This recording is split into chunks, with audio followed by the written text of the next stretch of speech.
Light की बहुत बड़ी समस्या है सर। यहाँ पे क्या है ना कि पिछले 40 सालों से वही ट्रांसफार्मर है, वही पोल्स हैं, वो आमदा और खासदा के क्षेत्र में आती है।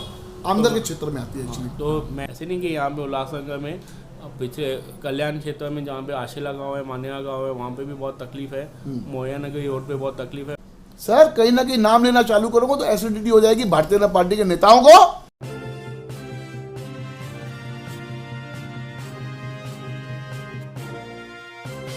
आपके फेस्टिव सीजन को और स्पेशल बनाने हम लाए हैं धमाकेदार डील्स महालक्ष्मी सेल्स शिवाजी चौक, जहां आपको मिलेंगे laptops and gadgets, refrigerators single door and double door, washing machines semi and fully automatic, batteries and inverters, water purifiers, आटा चक्की, air conditioners, air coolers, LED televisions, deep freezers, VG coolers and rates सारे online से भी सस्ते। Check prices with us before buying online. Mahalakshmi Sales Shivaji Chowk Ulhasnagar 3। All types of EMI options available. आज ही आइए और consumer appliance ले जाइए इजी EMI पर। एक मुलाकात कैलाश चेनानी जी के साथ।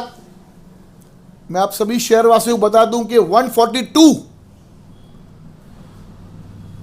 के तरफ से कैलाश चेनानी ने अपना फॉर्म भरा है। इस बार आमदार के चुनाव में खड़े हैं।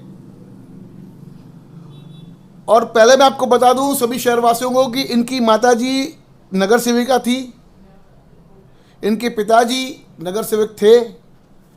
एक पूरा परिवार एक वार्ड के सेवा में हर टाइम खड़ा होता है। तो अभी ये दूसरी पीढ़ी राजनीति में उन्होंने पांव रखा है और आने से बोलते ना सीधा कि एक बहुत बड़ी इन्होंने एक छलांग लगाई है। और अच्छी बात है ये विधानसभा के चुनाव में 142 में इन्होंने अपना दावा रखा है। और लेते मुलाकात और पूछते कि इस बार अगर आपको जनता आप में विश्वास दिखाती है और आप चुन के आते हो तो क्या आपके क्षेत्र में समस्या है जिसको आप दूर करेंगे, क्या कहेंगे इस विषय में? थैंक यू जैकी जी, आपने वैसे फिर सुबह होगी को थैंक यू कि हमसे इंटरव्यू लेने आए। मैं कैलाश चेनानी, मैं ज्योति रमेश चेनानी माजी नगर सेविका का बेटा हूँ। मैं एक समाज सेवक हूँ। पिछले 17-18 सालों से मैं समाज सेवा करता हूँ उल्लासनगर 4 में। जैसे कैंपें लगाना, या ऐसे नहीं कि मैं बोलता हूँ कि मेरे वार्ड से कोई आए, अगर कहाँ से भी यहाँ पे मेरे पास आता है तो मैं उनका काम करता हूँ। आजू बाजू वाले वार्ड वालों भी मेरे पास आते हैं तो मैं उनका भी काम करता हूँ, कुछ भी काम हो।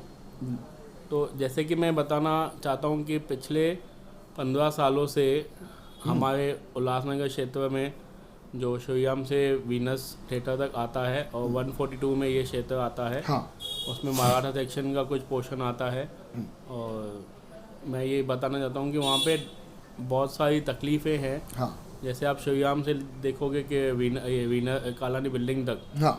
वो ये रोड का अभी काम चालू हुआ है, पर यहाँ पे अभी भी बहुत सारी तकलीफ है। जो अभी चालू हुआ है वो 15 साल से कुछ नहीं हुआ था। पानी की समस्या को लेकर आपके क्षेत्र में क्या हाल है? पानी की बहुत सारी किल्लत है।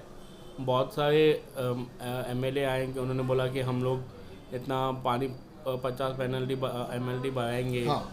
ये होगा वो कुछ हुआ नहीं। और पानी की बहुत सारी तकलीफ है हम लोग के यहाँ पे। लाइनें सब जूने हो गई है।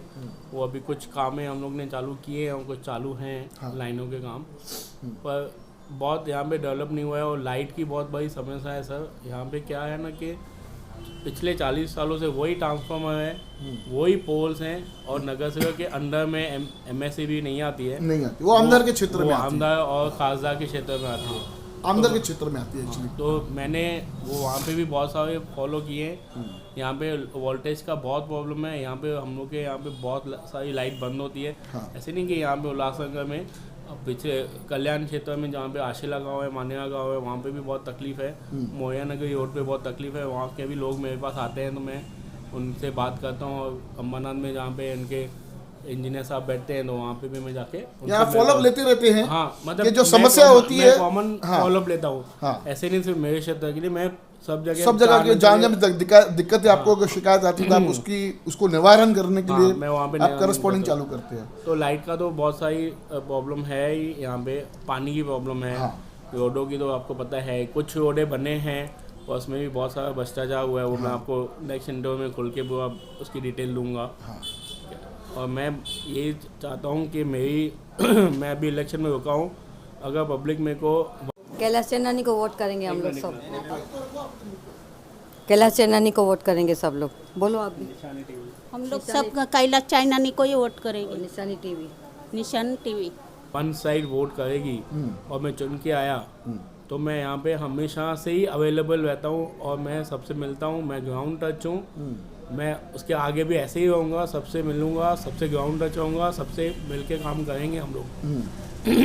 मेरा यही है कि आप अभी युवा को आगे हाँ, युवा पीढ़ी आगे आनी चाहिए, एक नई पीढ़ी आगे आनी चाहिए, एक युवा पीढ़ी को मौका मिलना चाहिए काम करने का। अगर मौका मिलेगा तो काम कर पाएंगे। हाँ, एक मौका मैं चाहता हूँ कि आप मेरे को एक बार मौका देके देखो, मैं बहुत अच्छे से काम करके दिखाऊंगा हम लोग। उल्लासनगर को डेवलपमेंट को लेके आपकी क्या राय है?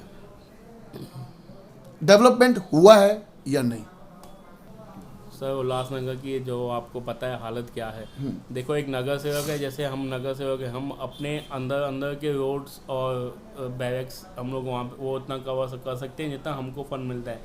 हमको तो कभी किसी आमदा ने या किसी ने फंड दिया नहीं, हमको जो भी महानगर पालिका से फंड मिला हम लोग ने उसे कवर जितना हो सका हम लोग ने काम किया है।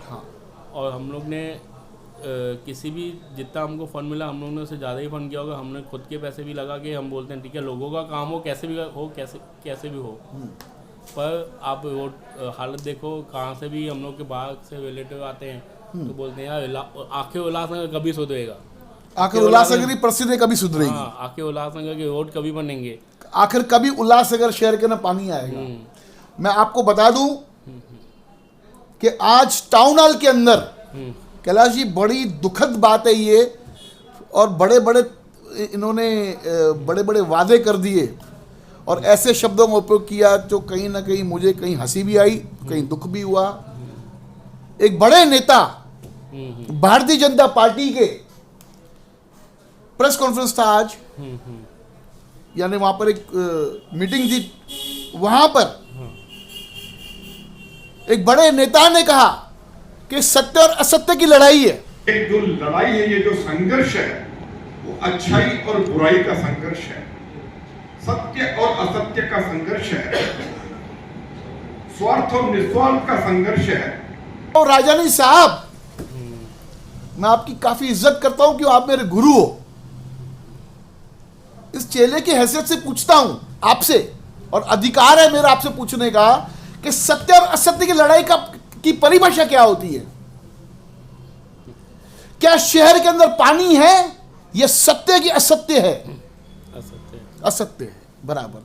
क्या यह लड़ाई सत्य और असत्य की है? क्या शहर के अंदर रोडों की व्यवस्था सही है? क्या उल्लासनगर शहर के अंदर मट्टी नहीं है? क्या उल्लासनगर शहर के लोग बीमार नहीं हो रहे हैं? क्या ये सत्य है या ये असत्य है? राजानी साहब, आपसे पूछता हूं मैं, क्या राजेंद्र साहब मुझे यह बताइए कि कोई ऐसा व्यक्ति उल्लासनगर उठ के बोल के जाए कि उल्लासनगर हमारा डेवलप हो चुका है? क्या यह सत्य की असत्य है? ये जो चुनाव की जो लड़ाई है ना, जो आप कह रहे सत्य और असत्य की लड़ाई है, ये मैं आपको बता दूं कि ये करप्शन की लड़ाई है। ये करप्शन ना होता, कैंसर हमारे उल्लासनगर में तो डेवलपमेंट होता। आपके हाथ में सत्ता थी, आपके आमदार थे, आपके आमदार ने कुछ नहीं किया। ये आपको मान्य होगा कि कहीं ना कहीं इन सब शब्दों का उपयोग आप न करें। ये सत्य और असत्य की लड़ाई है, क्योंकि ये जो लड़ाई है ये भ्रष्टाचार की लड़ाई है। ये जो लड़ाई है लोगों की हक की लड़ाई है। लोगों को आपने वंचित रखा मूलभूत सुविधाओं से। आप किस हक से कहते हो कि ये सत्य और असत्य की लड़ाई है? मुझे बताइए तो सही। क्या शहर के अंदर, क्या उल्लासनगर शहर में हो गया सब काम? आप गाड़ी लेके निकलते होंगे ना, 4 व्हीलर साहब, कभी 2 व्हीलर पे निकलिए, कभी लोगों के बीच जाइए, कभी लोगों से मिलिए, लोगों से पूछिए आपकी तकलीफ क्या है। आपको लोग बताएंगे साहब हम त्राई त्राई परेशान हैं। आज इस बार दिवाली का एक बहुत बड़ा पर्व था, उसमें काफ़ी व्यापारियों की उम्मीद थी कि हम बहुत हमारा अच्छा बिजनेस होगा। एक तो ऑनलाइन की मार, ऊपर से यहाँ पर नेताओं की मार के कारण उल्लासनगर धंधा ठप हो चुका है। जगह जगह पे ट्रैफिक, जगह जगह पे रोड छोटे क्यों हुए? क्योंकि वहां पे इंक्रोचमेंट की गई, वहां पर डीपी प्लान का वायलेशन किया गया। जब डीपी प्लान का वायलेशन होगा साहब, तो कहां से होगा विकास? और मैं क्या बता दूं कि कुछ नेता तो ऐसे हैं कि 12 फुट 12 मीटर रोड लेके वहां पर अपनी बिल्डिंग खड़ी कर दी। क्या किया आपके आमदार ने? कुछ नहीं। बताया वो कौन सा नेता है? लू नाम। सर कहीं ना कहीं नाम लेना चालू करूंगा तो एसिडिटी हो जाएगी भारतीय जनता पार्टी के नेताओं को। तो मैं ना पूछता हूं ये बात, और जल्दी लेंगे मुलाकात श्री नरेंद्र राजानी जी के साथ और पूछेंगे साहब ये सत्य और असत्य की लड़ाई क्या है, इस पे आप जरा हमें मेरा ये बोलना है कि हम लोग सुनते हैं कि पिछले कुमारलानी जी या भारतीय जनता पार्टी के कुछ भी क्या भी थे कि हम लोग सत्ता में नहीं है, हमको फंड्स नहीं मिले, इसके लिए डेवलपमेंट नहीं हुई। अभी 2.5 साल से तो उनकी सत्ता थी, उनको इतने सारे फंड्स मिले। कभी बोलते थे 10 करोड़ लेके आए, कभी बोलते थे 50 करोड़ लेके आए, कभी बोलते थे 100 करोड़ लेके आए। तो वो सब पैसे किधर गए? वो किधर क्या दिखता है आपको उल्लासनगर में? 2000 करोड़ आमदार कुमारलानी जी ने कहा था कि मैं लेके आऊं 200 400 500 200 300 400 में वो वर्क ऑर्डर है। तो वर्क ऑर्डर किस चीज के?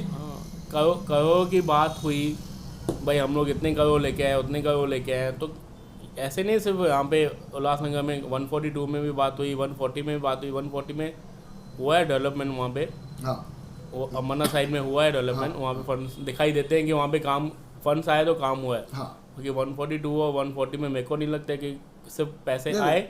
डॉक्टर बालाजी केनिकर ने अपने कार्यकाल में अच्छा काम किया है, वो नजर भी आया है। और जो ये जो बड़े बड़े डोल नगारे बजाए ना लोग ने, हम जीआर लेके आए, हम जीआर लेके आए, हम जीआर लेके आए, इसकी सच्चाई कुछ और है। उसका भी लेंगे खुलासा, जल्दी बताएंगे लोगों के बीच में कि आखिर ये जो जीआर आया शहर को मिला, रीडेवलपमेंट का जीआर जो मिला वो किसकी देन है, वो भी हम लेके आएंगे, जल्दी मुलाकात लेंगे। और क्या कहेंगे इस विषय के ऊपर? बस मेरा इतना ही है कि हम सुनते थे कि इतने करोड़ आए, आज 20 करोड़ आए, 50 करोड़ आए, 100 करोड़ आए। तो वो किधर? हमको तो नहीं दिखता है। शायद उन जो लेके आए, जो बोलते हैं कि हम 200 करोड़ लेके आए, 100 करोड़ लेके आए, 50 करोड़ लेके आए, शायद उनको ही दिखता होगा।